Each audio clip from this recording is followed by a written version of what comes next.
All right, now that we're all here, what we're gonna do, I'm gonna take us over to the warm-up area while still walking in place. It's a very full day. Is we're gonna split the group in half. From guided exercise to group sessions. It's been difficult talking with other groups that are not diagnosed. To just hanging out. But what you're looking at is a living laboratory. One that will teach researchers much more about dementing disorders in their earliest stages. I get so full and so excited to say I'm part of a trailblazing team that's going to be the benchmark for something that's going to happen all over the world. Were you here today? And I said, you guys need to make a big old picture of us and put it on the wall out there, you know. Put our names beside because we are the first group. We know there are probably close to 50 million people in the United States today who have Alzheimer's disease pathology but are asymptomatic. This is a chronic disease where it takes decades for the pathology to develop to the point where it overcomes an individual's resilience. We're starting this program as a research phase for people with mild cognitive impairment, memory loss. Patients are usually diagnosed and don't see their doctor again for a full year. This changes that and allows researchers to follow people week to week to see the progression, to learn what interventions are truly effective. The Cognitive Empowerment Program at Emory Brain Health is for those impacted and their care partners. For 1 year, twice a week, the group meets.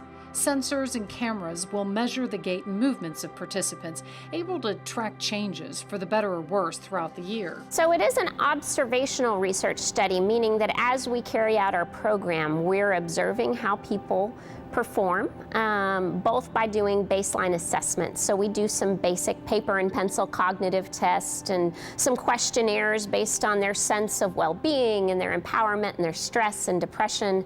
And then we will monitor that over time. We're going to explore what does that look like for you guys? It's not a one-way relationship between researchers and participants. Our real goal here is to help empower people to live the best lives that they can for as long as they can. People with mild cognitive impairment and their care partners. Research is showing that certain interventions can slow progression of the disease. There is preliminary research that shows that structured activities like this help slow down progression, but we want to bolster that field of knowledge. We use cognitive brain training exercises on a computer program. You ready to start? That they can practice here, but also they can practice at home.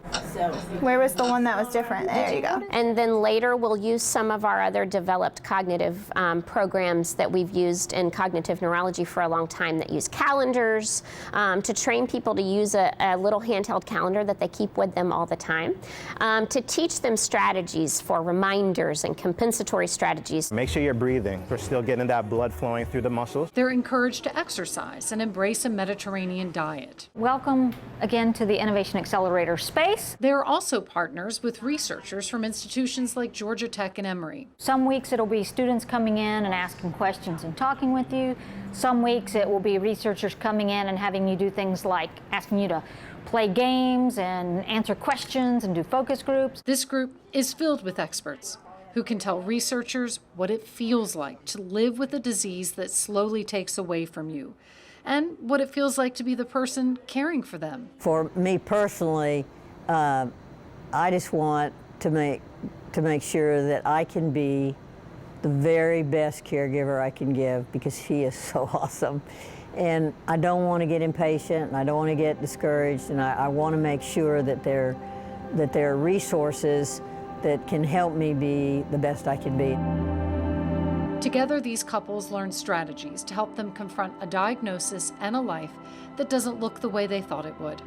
All the while, researchers are accruing data, learning what strategies work. How to talk to others about MCI. As we gather that information, and we're also gathering data on their physical activity and their participation in the program, researchers will be able to use that information to better inform whether or not these lifestyle interventions are making a difference, whether or not it's slowing down the progression of their disease, whether or not they're feeling more empowered and engaged and their sense of well-being is improving, or even hoping to see if it improves their mood.